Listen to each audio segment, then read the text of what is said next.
the greatest challenge your tribe, and you have a huge tribe, what is the greatest challenge your tribe is having in bridging from 3D to 5D, or pick the D that wherever they are trying to go to?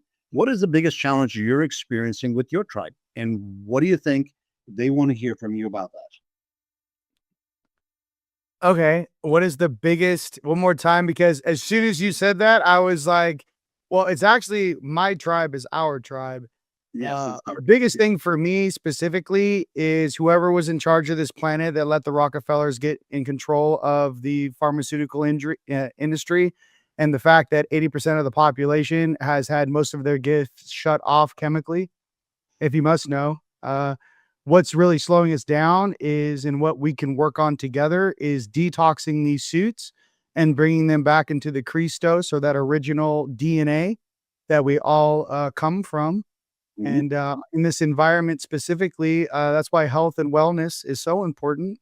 And that health and wellness, I think, on the planet right now is probably the most important thing, that especially mental health right now. If you ask me what's the most important thing on earth right now, is mental health. And we all kind of went through a little roller coaster the last 4 or 5 years to kind of come out on the other side of that, learn from that, detox that, and overcome that, is I think where we're at right now. The speed of the consciousness on this planet right now, and the energy, this planet's shifting one way or the other. We are simply just, riding on this bandwidth of reality, right? So to realize that there's, the the cosmos, right? The larger picture is happening regardless of anyone's personal beliefs. So I think, as my brothers and sisters need to kind of, learn sooner than than I did, obviously, is the importance of your health, your wellness, your mental state, your energy state, what you're putting in your body, what food you're putting in your mouth, and how you're really dealing with stress.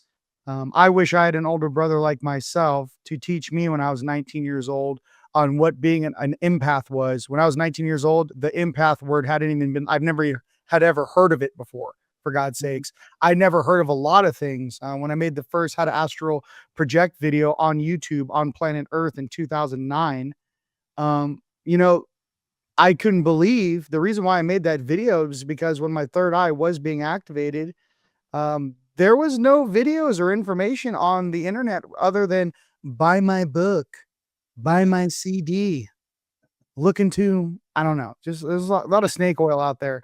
Um, I just felt like this world deserves a better and a higher level of teachers. And I think that's really what's waking up in the population right now. I feel all of us sit in a round table. There is no top or controlling faction on this planet other than my brothers and sisters, sitting in a circle. Everyone has their own discipline, and they're very diverse. That diversity gives us strengths. Our cultures give us strengths. We should not all be the same. The only thing that we should have on is our hearts. And if people really want to talk about unity consciousness and elevating their frequencies, right? Well, we kind of talked about this a little bit, Tim, with Matthew Bailey on that frequency chart. That'd be a great thing to discuss on this as well. If you Yeah. still have that is really getting the population out of the lower dimensions or the lower frequencies of thought or creation. If everyone was manifesting peace on earth right now, we would have peace on earth right now. What we're dealing with is a shadow function of reality, which wants us to stay in separations, because we're easier to be controlled. Sure. I even think the financial system changing right now, if you must know.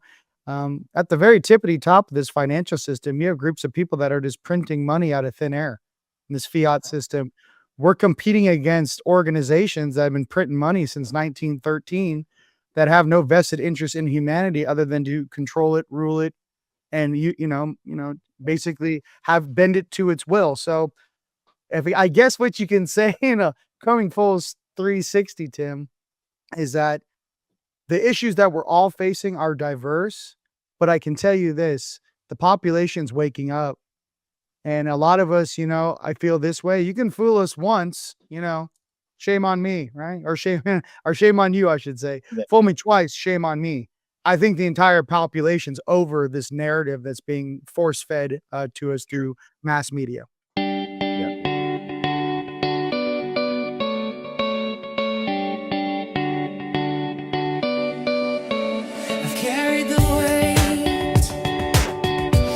climb.